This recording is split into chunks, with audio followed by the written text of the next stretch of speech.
Bonjour à toutes et à tous. Bienvenue à ce deuxième épisode de nos rendez-vous culture en ligne. Pour ceux d'entre vous qui s'en rappellent, on a fait un premier épisode il y a pile un mois. On était alors en plein confinement et maintenant on est en plein déconfinement. Ça implique deux choses. La première, c'est qu'on continue toujours nos rendez-vous en ligne.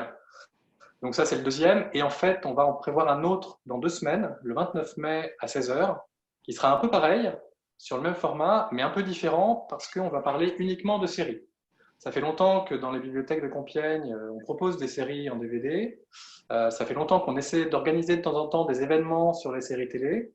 Notamment, on a fait quelque chose sur Game of Thrones l'an dernier. Et puis, on travaille sur quelque chose dont on vous parlera justement dans 2 semaines, mais on ne vous spoile pas. Et puis ensuite, on a notre prochain vrai rendez-vous culture qui sera en juin, le 19 juin si je ne me trompe pas. Oui. Et on ne sait pas encore si les conditions nous permettront de le faire en présentiel à la bibliothèque Saint-Corneille comme on fait d'habitude, ou bien si ça se fera comme aujourd'hui en ligne. On remercie encore, évidemment, moi je remercie mes collègues bibliothécaires et puis tous nos partenaires qui nous soutiennent. Je pense évidemment à Radiographite avec lesquels on adore collaborer chaque fois qu'on en a l'occasion. Et puis nos amis de la librairie des signes qui ne peuvent pas être là aujourd'hui parce qu'ils ont rouvert cette semaine, il y a beaucoup de monde, mais n'hésitez pas à vous précipiter à la librairie des signes. Ils ont besoin de votre soutien, c'est la librairie indépendante de Compiègne. Ils font un travail formidable et évidemment, 2 mois de fermeture, économiquement, c'est lourd. Donc, n'hésitez pas à aller les soutenir. Et puis, c'est sans doute les meilleurs libraires conseillers qu'on ait dans la région. Vous savez peut-être que les bibliothèques vont rouvrir progressivement. En fait, on rouvre en drive, c'est-à-dire avec un guichet, à partir de mardi prochain. Donc, il ne sera pas possible d'accéder aux espaces des bibliothèques, mais vous pourrez venir à l'accueil et vous pouvez rendre vos livres si vous voulez. Mais vous pouvez aussi en retirer, mais seulement si vous avez commandé les documents à l'avance, que ce soit des livres, des CD, des DVD. C'est-à-dire que vous pourrez aller sur le portail pour préparer une commande et puis fixer une heure dans la semaine à laquelle vous voudrez les récupérer. Ou alors, vous pourrez passer commande par téléphone. On va mettre en place un service téléphonique spécial pour pouvoir à la fois répondre à vos interrogations et puis tout simplement prendre vos commandes pour pouvoir préparer vos documents et vous les donner quand vous viendrez à la bibliothèque Saint-Corneille et à la bibliothèque Mourichon, donc 4 après-midi par semaine. Un dernier mot pour rappeler comment vous pouvez participer à ce rendez-vous culture en ligne. Vous voyez qu'aujourd'hui, on est 3 bibliothécaires. On va accueillir également un usager des bibliothèques qu'on aime beaucoup, qui s'appelle Clément. On va vous en parler un peu plus tard. Mais si vous voulez intervenir, si vous voulez présenter quelque chose, n'hésitez pas à nous dire un mot par le chat, à nous envoyer un petit mot et on vous intégrera à la conversation et vous pourrez nous présenter ce que vous avez envie de présenter. En tout cas, merci de nous suivre, merci d'être là. Pour nous, c'est un beau moment à vous présenter nos coups de cœur du mois. Et je passe la parole immédiatement à ma collègue Anne, qui va nous parler d'un roman, je crois. Oui. Bon, alors, le premier roman que je vais vous présenter, c'est Les Inconsolés de Mintra Nui. Mintra Nui avait déjà écrit La double vie d'Anna Song, un très joli roman qui était sorti en 2009. Là, nous avons un roman qui raconte une histoire d'amour fou, au croisement entre thriller romantique et conte noir. Il commence comme un polar, avec un corps emmailloté qui coule dans un étang. Dès lors, nous sommes avertis que la mort rôde. Des mystères et des secrets vont être levés tout au long du récit. Puis il narre la rencontre, le coup de foudre entre 2 étudiants à la terrasse d'un café. Lise, métisse, introvertie, issue d'un milieu modeste, et Louis, jeune héritier promis à un grand avenir dans la finance. Leur histoire prend des airs de conte de fées. Enfant, elle s'imaginait en princesse pour se libérer du quotidien pesant avec une mère harcelante. Là aussi, qui trouve son prince charmant, beau, blond, riche et surtout totalement épris d'elle. Leur complémentarité se révèle fusionnelle, mais très vite impossible. Tellement leurs différences les rattrapent. Louis devient vite un prince de moins en moins charmant. Les disputes les déchirent. Mais on peut continuer d'aimer même quand la désillusion est arrivée. Et c'est ce qui conduit au drame. On le voit, on est loin de la romance insipide. Cette histoire d'amour tragique possède une vraie singularité qui la fait sortir du lot. Déjà, la narration fait alterner deux voix, avec des chapitres très courts. On a d'abord celle de l'héroïne, Lise, qui fait son autoportrait et raconte son histoire, et celle très étrange de l'autre. C'est un narrateur omniscient qui raconte avec un curieux regard caustique et dont l'identité ne sera révélée que juste avant le dénouement. C'est très subtilement et solidement construit. De fait, ce récit est tout sauf léger. L'analyse des sentiments on ne peut plus juste et précise. L'auteur traduit les états d'âme de ces personnages avec une acuité admirable. Ils sont dépeints dans toute leur complexité et leurs contradictions, et c'est ce qui leur confère une belle épaisseur. Dans l'esprit de Lise, il y a toujours cette petite voix qui remet en doute et désapprouve tout ce que représente Louis. Elle plonge dans cette romance, mais elle n'est jamais dupe. Et en contrepoint, les analyses de l'autre sont toujours teintées de cruauté et dénoncent les clichés de la romance. Non seulement l'auteur entremêle les codes du thriller et du conte de fées, mais elle multiplie les références au cinéma et à la littérature, aux légendes et aux récits traditionnels, tant occidentaux que vietnamiens. L'auteur est vietnamienne, il y a beaucoup d'éléments autobiographiques dans ce roman. Mais l'auteur prend surtout pour emblème l'épilogue du film de François Truffaut, La femme d'à côté, ni avec toi, ni sans toi, où l'on s'aime à en mourir. Car Lise examine le monde à travers ses lectures et ses films, un peu comme Emma Bovary. Elle plie la réalité à l'art. Malédiction et enchantement sont mêlés, symbolisés notamment par le château et le lac, qui renvoient directement à l'imaginaire des contes et au merveilleux. Ce qui permet ainsi de frotter différentes tonalités, le contemporain et le réalisme. Le résultat est une fable moderne sur le couple et la difficulté de concilier les tensions intimes, comment faire l'impasse sur les défauts de l'autre et comment s'effacer. Elle interroge aussi sur les fantômes du passé, mais aussi sur les relations mère-fille et sur les rivalités entre sœurs. Et aussi, ce qui est au cœur de l'intrigue, les difficultés du métissage, qu'il soit culturel ou social. On y trouve aussi un regard acéré sur la haute bourgeoisie, une réflexion sensible sur les différences de classe et les questions de mobilité sociale. L'écriture est impeccable, on se laisse porter et subjuguer par ce romantisme gothique. Voilà pour ce livre. À toi, Frédéric. Donc, je vais présenter ce livre, la vie de Gérard Fulma. Je ne sais pas si on voit. On voit? Oui. Attendez, je stabilise. Voilà. Donc, c'est un livre de Jean Echnoz, sorti cette année. Donc, Jean Echnoz, c'est un romancier qui a passé la plus grande partie de son enfance à Aix-en-Provence et qui a fait des études de sociologie sans grande passion et très vite s'est mis à l'écriture. En 1979, il publie son premier roman, Le Méridien de Greenwich, et chacune de ses œuvres donne à voir au lecteur le décor dans lequel évoluent les personnages avec une acuité peu commune. Echnoz n'hésite pas à dire lui-même qu'il n'est ni historien ni biographe, et quand on lui demande pourquoi il utilise la mention roman, lorsque son livre trace une vie, il répond en disant qu'il écrit de la fiction. Il garde ainsi une certaine liberté d'écriture.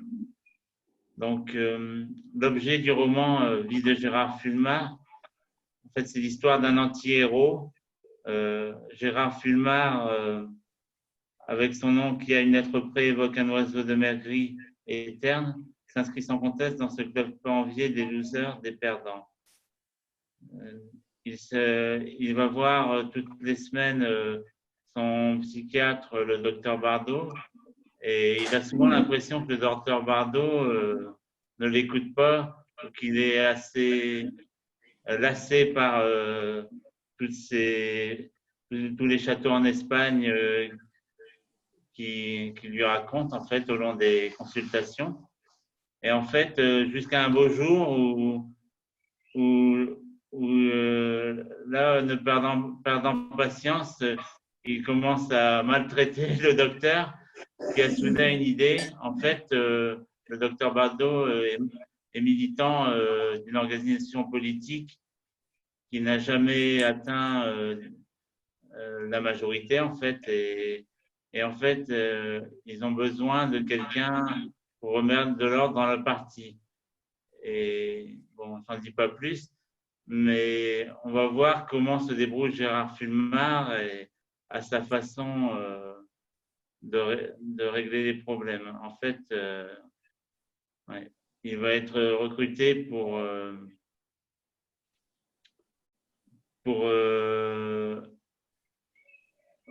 pour essayer de… Excusez-moi, je reprends mon note. Oui. En fait, oui, il atterrit au milieu d'une mare de requins, en fait.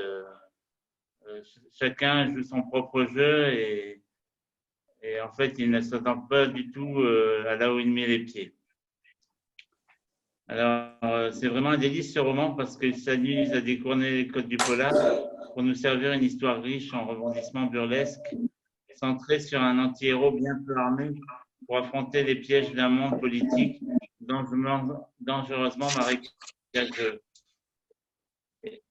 Entre l'intrigue pleine de fantaisie dont on se demande avec curiosité quelle en sera l'issue et l'irrésistible jeu de l'écriture, aussi drôle que virtuose, on parvient à l'excipit avec le regret d'en avoir déjà terminé avec ce pur moment de plaisir littéraire.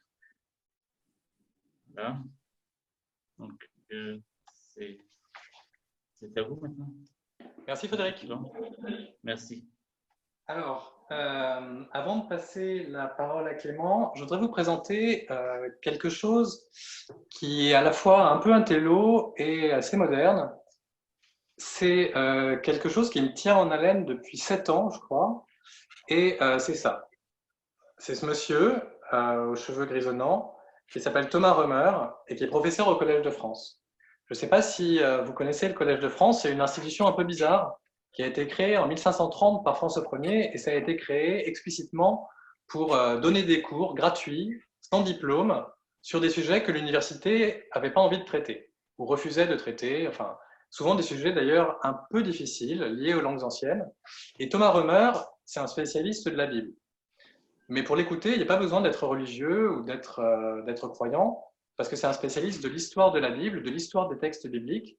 Et ce que je trouve formidable depuis 7 ans dans ces cours, que j'écoute en fait chez moi souvent en faisant mon ménage ou en faisant du sport, c'est qu'il a en fait un esprit incroyable. Il a des connaissances époustouflantes, et il a une manière de mettre les choses en perspective, de resituer les choses dans leur contexte historique, de faire des comparaisons pertinentes avec la mythologie égyptienne, avec l'histoire politique assyrienne, avec des choses très compliquées, avec énormément de subtilité, énormément d'honnêteté intellectuelle. Et c'est un peu pour ça que je vous en parle aujourd'hui. Pour moi, c'est un peu un modèle intellectuel, Thomas Römer. Depuis 1 an, je crois, il est administrateur du Collège de France. Pour moi, c'est une des principales figures intellectuelles de notre époque. Et même si les histoires de Bible ne vous intéressent pas forcément au départ, c'est assez stimulant. Il a une belle voix, il est agréable à écouter. Et c'est un peu mon podcasteur préféré depuis longtemps. À l'occasion, je vous présenterai peut-être un autre de mes podcasteurs préférés qui s'appelle Stanislas Dehaene, dont vous avez déjà entendu parler peut-être dans l'actualité de l'éducation nationale, et qui est aussi quelqu'un d'assez passionnant. Mais je vais peut-être passer la parole dès maintenant à notre ami Clément. Je vous dis quelques mots sur Clément. Clément, c'est un membre de Jouons à Compiègne qui participe régulièrement aux animations à la bibliothèque Jacques Morichon. C'est-à-dire qu'on accueille régulièrement les enfants pour des après-midi de jeux de société et Clément participe à ça et c'est comme ça qu'on le connaît au départ. Mais Clément est aussi un fan de rap et un fan très très pointu, un très bon connaisseur du rap français. Et du coup, on lui a demandé aujourd'hui de nous parler de rap. Clément, c'est à toi. Bonjour. Est-ce que mon micro fonctionne bien? Il fonctionne très bien. Bon, parfait. Bonjour. Alors, je suis alors, sans prétention, mais c'est vrai que je suis passionné par le rap notamment et que j'ai assez souvent à faire face à des préjugés sur le sujet qui sont parfois justifiés, mais c'est assez difficile de mettre tous les artistes, quel que soit le registre artistique d'ailleurs, dans un même panier. Ils ont souvent leur singularité. Initialement, c'est le courant musical principal du mouvement hip-hop, qui est associé à une expression plutôt dite de rue, au propos social, à la démarche contestataire. Ça peut toujours être le cas chez certains artistes maintenant, Cela dit, il a beaucoup évolué avec le temps et continue de le faire actuellement. J'allais dire pour le meilleur et pour le pire, mais c'est quelque chose d'assez subjectif. Parfois, maintenant, il n'a même plus rien à voir avec le propos de départ, ni la forme de départ. J'ai fait le choix là de présenter, parce que j'ai pas eu le temps de pouvoir faire ça plus en détail. Alors, je fais le choix de présenter un artiste que j'apprécie particulièrement.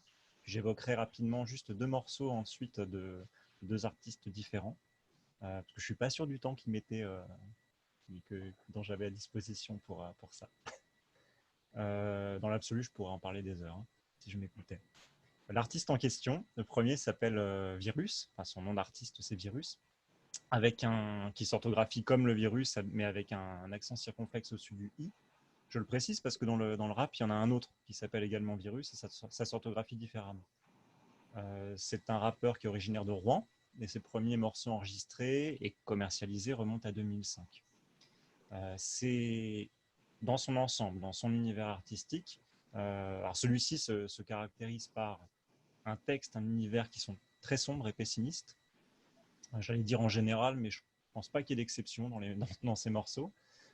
L'humanité comme sujet principal tourne très souvent autour des gens, individuellement, en petits groupes ou vraiment dans leur globalité.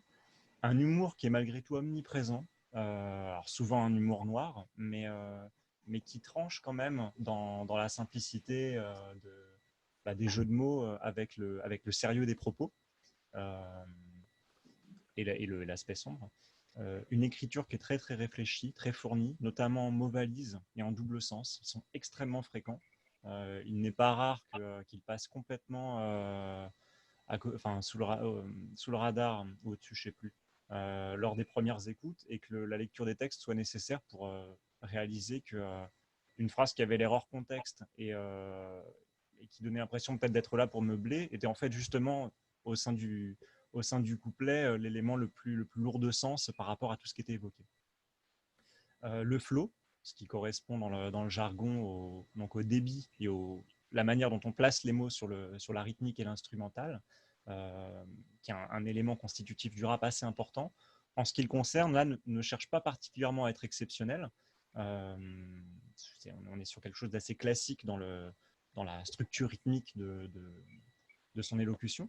La singularité va du coup davantage résider dans le style d'écriture, dans l'ambiance qui est travaillée, où la musique, l'instrumental qui se trouve derrière, est plus discrète que dans le rap en général, parce que l'instrumental dans le rap a une importance quand même assez capitale.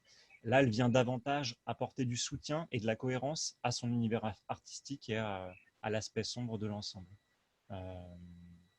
J'ai mis de côté deux, trois citations pour mettre en évidence ce que je citais juste au-dessus par rapport aux mots valises, etc. Alors, il y a notamment que tu refuses des concessions ne t'empêche pas de voir ton avenir partout où il manque un peu de gazon. En faisant référence d'une part aux concessions comme compromis, mais d'autre part forcément aux concessions funéraires. Pris aussi en plein milieu d'un texte comme ça, je me raccroche à ce que je peux, il peut des cordes.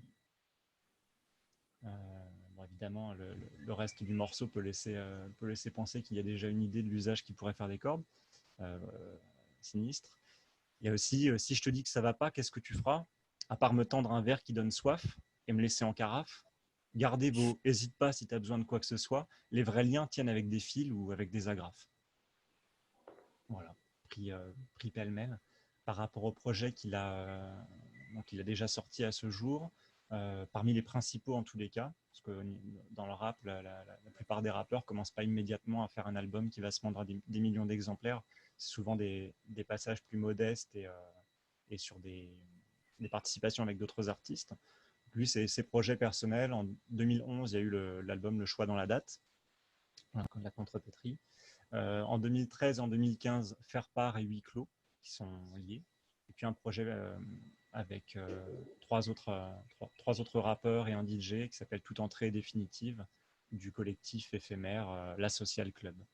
Plus récemment, en 2017, il a l'origine d'un livre-disque qui s'intitule Les soliloques du pauvre, qui reprend sur un fond instrumental et donc rappé, mais plutôt récité pour le coup, les textes du poète de la fin du 19e, Jehan Rictus, que je ne connaissais pas en l'occurrence.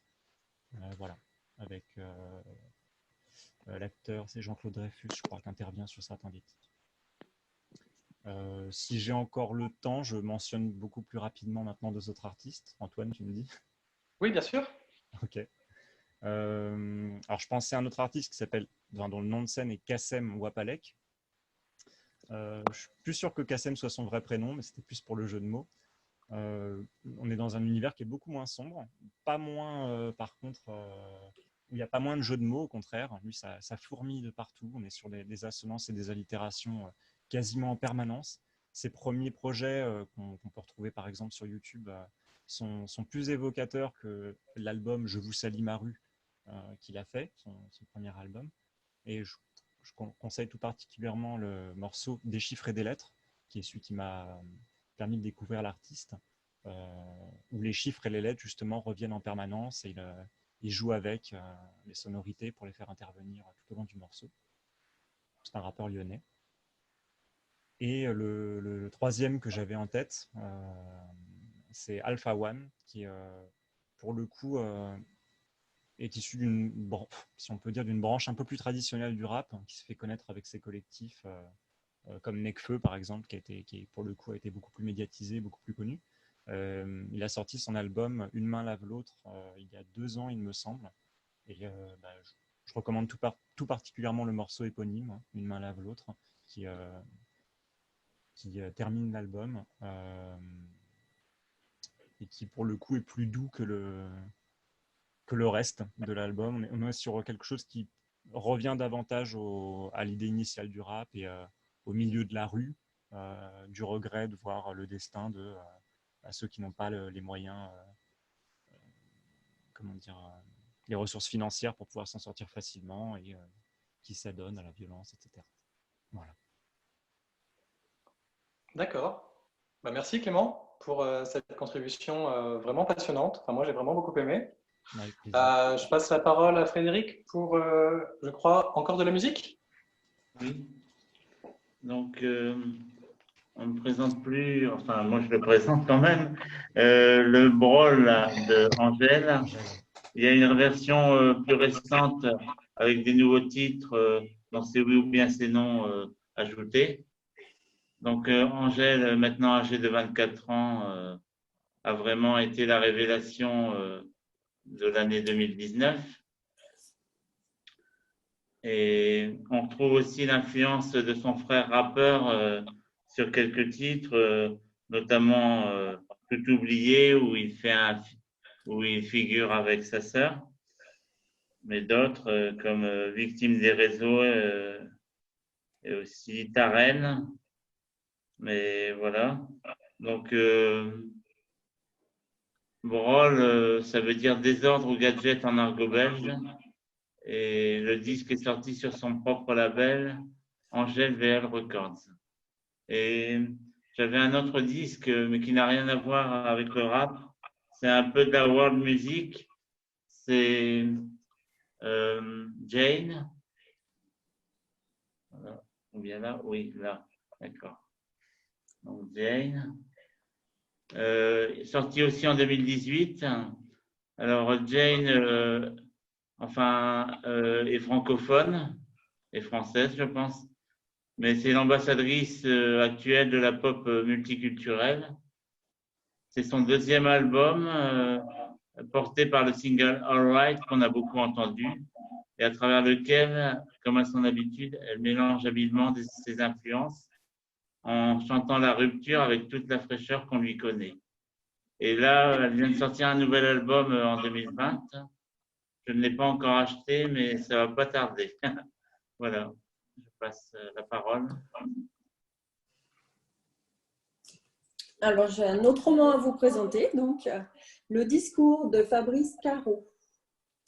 Donc, Fabrice Caro est surtout connu pour ses bandes dessinées, signées Fab Caro. Je vous conseille particulièrement le génialissime Zai Zai et aussi des BD dont on a parlé au rendez-vous culture avec Eléa. Et Si l'amour s'est aimé et moins qu'hier, plus que demain. Donc, Le discours, c'est son deuxième roman. Et ce petit texte est d'une drôlerie irrésistible.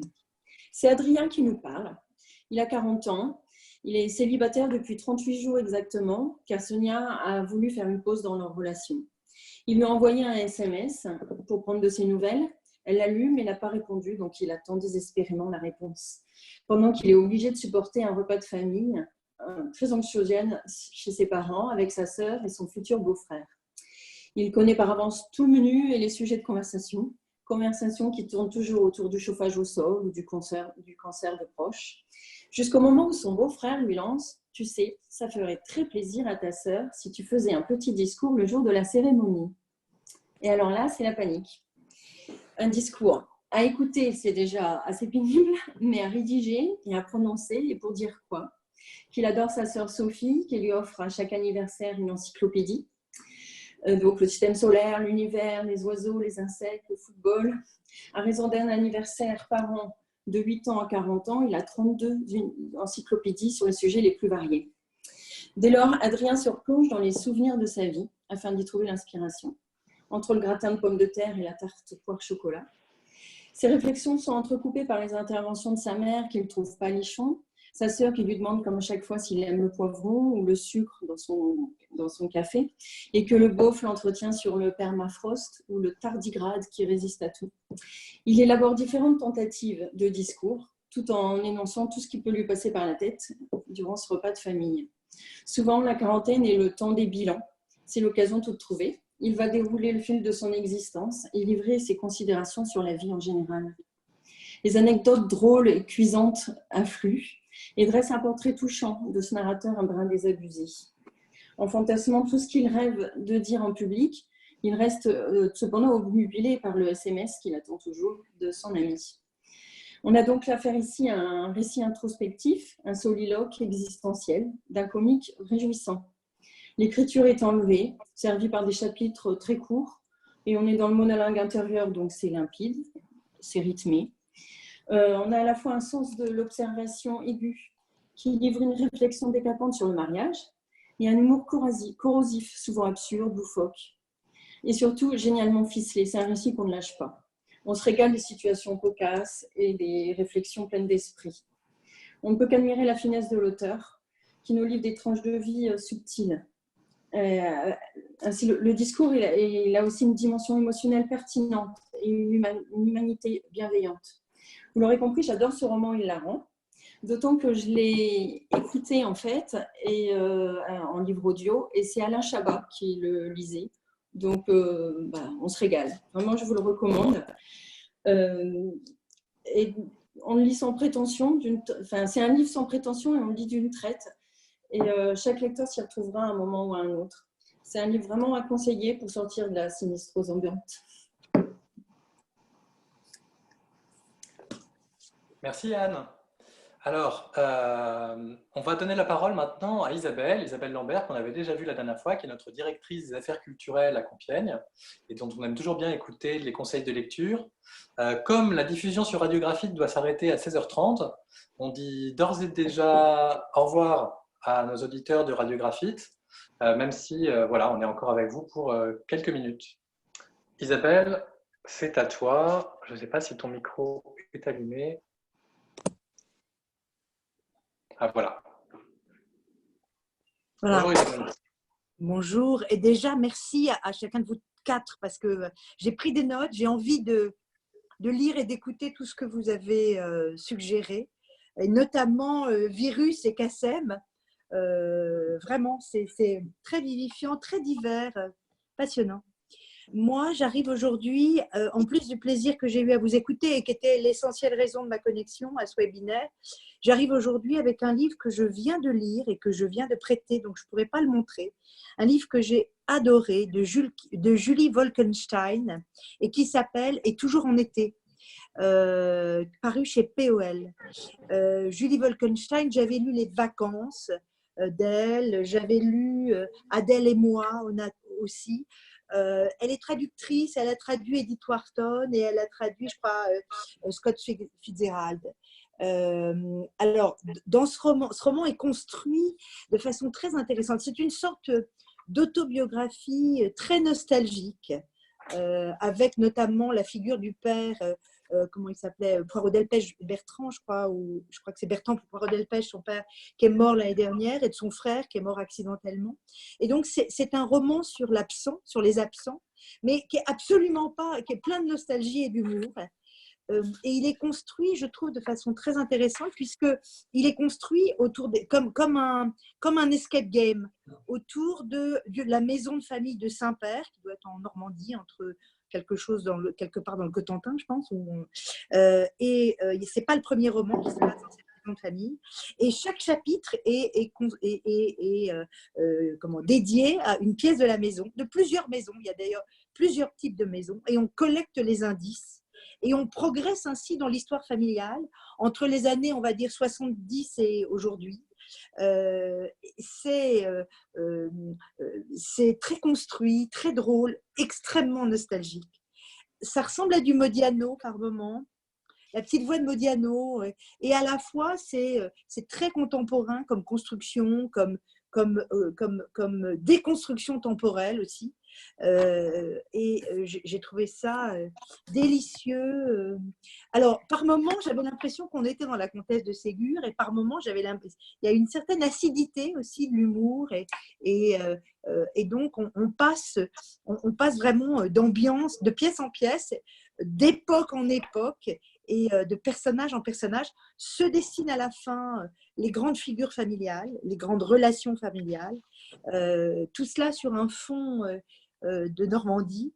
J'ai trouvé ça délicieux, je suis enthousiaste, je l'ai prêté immédiatement, et je vous conseille de lire. Je ne sais pas s'il est déjà acquis par la bibliothèque, mais en tout cas, allez à la librairie des Signes qui vient de réouvrir, et on ne peut que conseiller d'y aller, parce que je pense qu'elle a beaucoup souffert, comme toutes les librairies indépendantes, et les autres d'ailleurs, du confinement.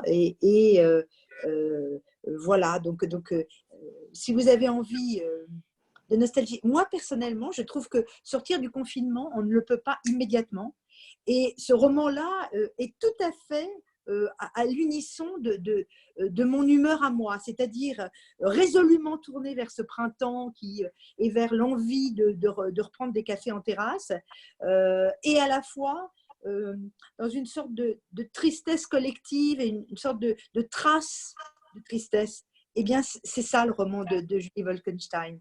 On est tourné vers la vie, vers la famille, dans ce qu'elle a qui porte dans cette maison qui est un berceau, et à la fois pleine de nostalgie et de souvenirs qui ne sont plus. Voilà, donc j'ai vraiment beaucoup aimé. Je serais curieuse de savoir si d'autres vont l'aimer. Voilà. Merci Isabelle. Alors je crois que le livre est à la bibliothèque Morichon, et je crois même qu'il est disponible, donc il peut être réservé et récupéré via le système de Drive qu'on est en train de mettre en place et qui sera ouvert la semaine prochaine. Anne, j'ai raison? Oui, oui. Moi, je me souvenais même à l'avoir acheté, donc il sera bientôt à Saint-Corneille, je pense. D'accord. Ouais.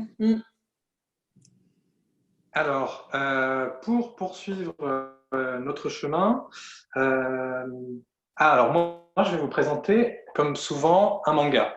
Un manga, j'ai emprunté à la bibliothèque Morichon, puisque j'ai fait usage d'un honteux privilège. C'est que comme nous, pendant le confinement, on continuait quand même en grande partie à travailler, et du coup, de temps en temps, à aller dans les bibliothèques. Bah voilà, j'ai triché et j'ai emprunté des livres, et notamment celui-là qui s'appelle Je ne suis pas mort, qui est un livre qui commence mal. Ça raconte l'histoire d'un homme qui est comptable dans une entreprise, et il est dépassé. Il ne sait pas tellement utiliser les ordinateurs, il fait toujours sa comptabilité avec un boulier, et ses collègues se moquent de lui, et finalement, il est remercié par son entreprise. Le même jour, il rentre chez lui, il s'apprête à annoncer son licenciement à sa femme et à sa fille, et en fait, sa femme et sa fille l'ont quitté en vidant le compte en banque.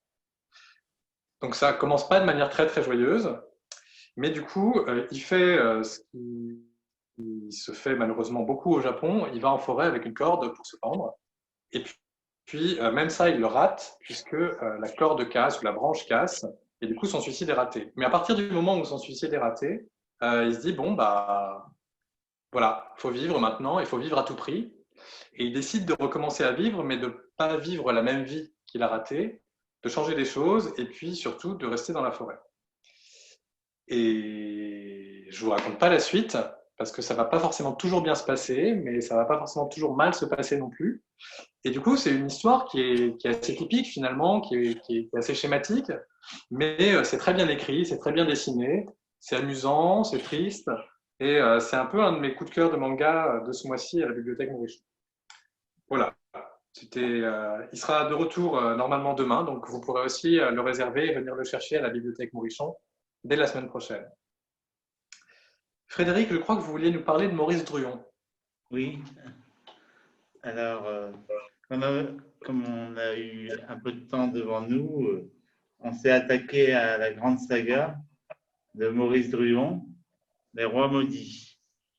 Bon, on ne présente plus Maurice Druon, hein, qui nous a quittés en 2009, académicien, euh, membre de la commission de l'ORTF et surtout auteur de cette saga des Rois Maudits qu'il a écrite dans les années 50 et qui a été adaptée pour la télévision avec Jean-Pierre dans le rôle du roi, Philippe le Bel, et qui a été réadapté plus tard avec, j'ai notamment le souvenir de Philippe Torreton en Robert d'Artois. C'est bien. Et aussi Tchéky Cario dans le rôle du roi Philippe le Bel. Moi, j'avais surtout aimé Tchéky Cario. Oui. Donc, cette extraordinaire saga a conquis des générations de lecteurs et elle se déroule, elle commence au début du XIVe siècle quand s'ouvre le procès des Templiers. Et en fait, on apprend que ce procès a lieu parce que le roi Philippe le Bel est jaloux des Templiers. Il a surtout besoin de beaucoup d'argent. Et les Templiers sont très puissants à ce moment-là. Et donc, ça s'ouvre voilà, sur le bûcher de 2 maîtres Templiers, les 2 autres ayant accepté de reconnaître leur culpabilité seront emprisonnés à vie. Mais Jacques de Molay et le seigneur de Charny seront brûlés. Donc, il y a beaucoup de femmes dans ce roman aussi. J'ai vu notamment les belles-filles de Philippe qui seront convaincues d'adultère. Et bon, ça sera assez dur pour elles. Et aussi, on voit aussi beaucoup la rivalité de Mao et de Robert d'Artois. Voilà. Et bon, ouais, je ne vais pas parler de la fin parce que comme j'ai tendance à raconter la fin, non. Parce que, bon, voilà. Mais c'est vraiment un modèle absolu du roman historique. Il est même cité par George Martin, l'auteur de Game of Thrones, qui s'est inspiré de cette œuvre en partie pour sa saga à lui. Et moi, ce qui m'a plu beaucoup, c'est la façon de raconter l'histoire de France. On voit que c'est romancé, mais avec cette verve, les enfants apprendraient l'histoire beaucoup plus facilement que par un cours magistral. Voilà. Merci Frédéric. Merci.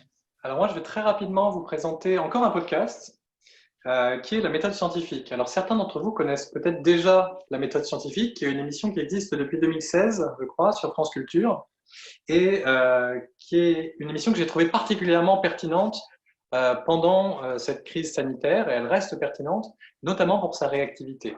Je trouve qu'on est dans une période où c'est très compliqué de démêler le vrai du faux et de se faire une opinion un peu éclairée sur des questions médicales auxquelles on ne connaît pas grand-chose souvent. Moi, je connais en tout cas pas grand-chose à ces questions.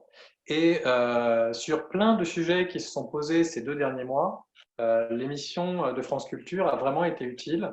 Par exemple, au moment où on avait tous les débats sur les réseaux sociaux à propos de l'efficacité de la chloroquine et de l'hydrochloroquine et des traitements qui sont associés, ils ont permis d'analyser les articles. Et du coup, ça ne veut pas dire qu'il faut forcément les prendre au pied de la lettre ou les croire à tout prix.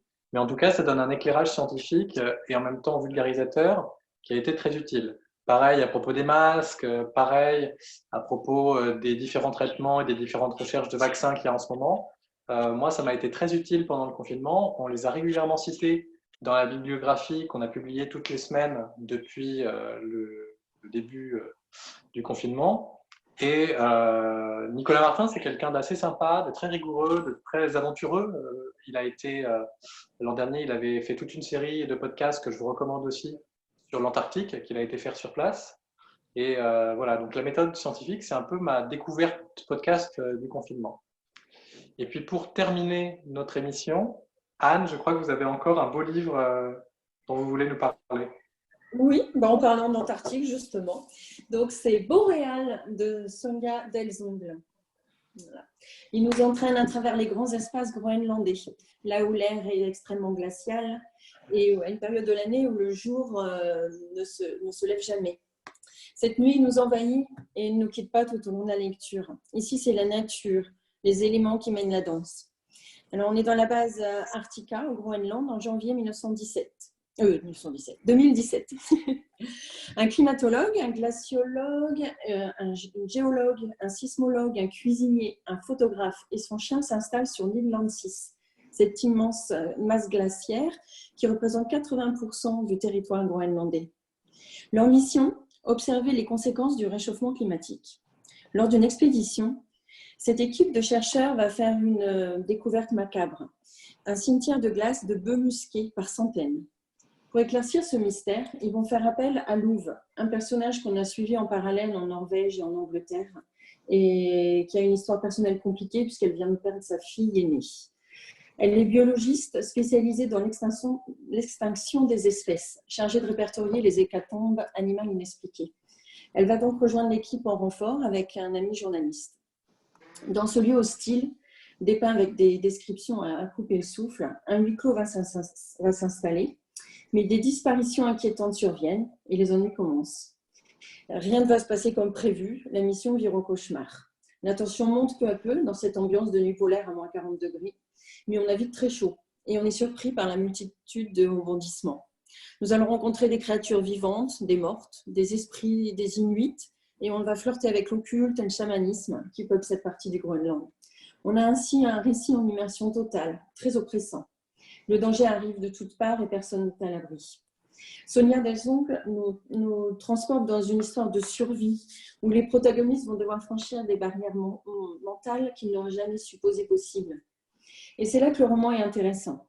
Au-delà de l'aventure qu'il nous permet de vivre, il insiste sur les différentes personnalités qui constituent une équipe et comment les expériences personnelles vont interagir dans leur comportement.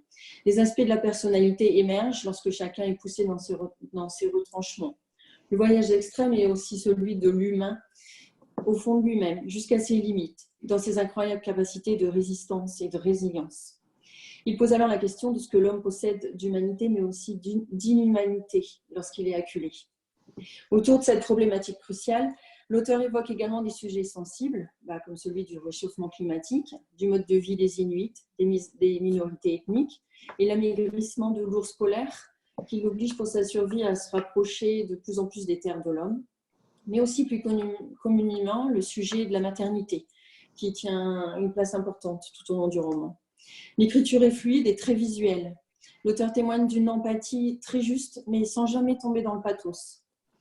J'ai très vite été happée par l'intrigue, malgré quelques longueurs quand même, mais ces longueurs permettent de ressentir une immersion totale propice à une vraie aventure. On s'y croirait en fait. Et c'est un roman donc d'aventure et un thriller très efficace, glaçant au sens propre comme au figuré. L'intrigue est passionnante et très documentée. On apprend beaucoup de choses sur le Groenland et nous offre un bon dépaysement en ces temps de confinement. Voilà. Merci Anne. Alors, avant de conclure cette réunion, nous avons une de nos habituées, Madame Barbotin, et je ne sais pas si elle veut s'exprimer et nous adresser et nous faire partager un de ses coups de cœur. Je n'ai pas eu de confirmation de sa volonté d'intervenir aujourd'hui ou une autre fois peut-être, mais Madame Barbotin, si vous voulez vous joindre à nous, n'hésitez pas.